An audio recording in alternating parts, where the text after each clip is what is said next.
Now let's consider Feldman's example. It tells us something about the importance of the strength of the evidence. It gives us the example: Jim Schwartz teaches physical education, and he has a class of 100 students.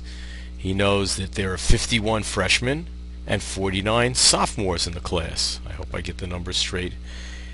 After class one day, he finds that one student left the book in the room. He has no reason at all to think that either a freshman or a sophomore would be more likely to leave the book around.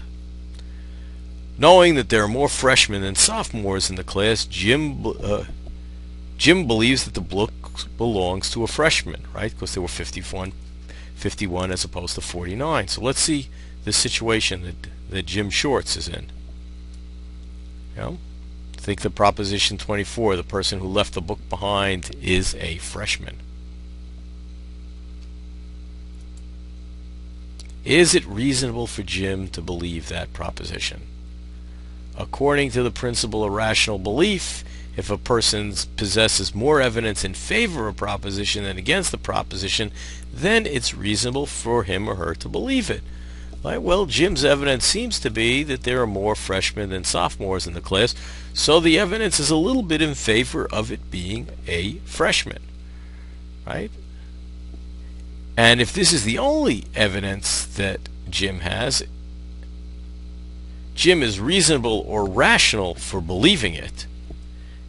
Maybe you shouldn't believe it that strongly. And notice, I have to apologize because I've reversed the metaphor. I got the other slides wrong. I should correct it. Notice we have 51 freshmen, 49 sophomores.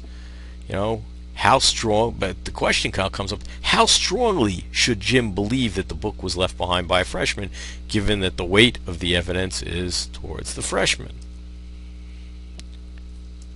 Well, it seems that he should, believe it, but not that strongly. But now let's imagine that it was a math book that was left behind, and it was a math book from a course taken mostly by freshmen.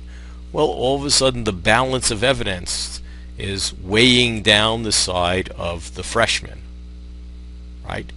So it looks like he should, proportion his belief. He should believe, how that should affect it. He should believe it more strongly because he has better evidence.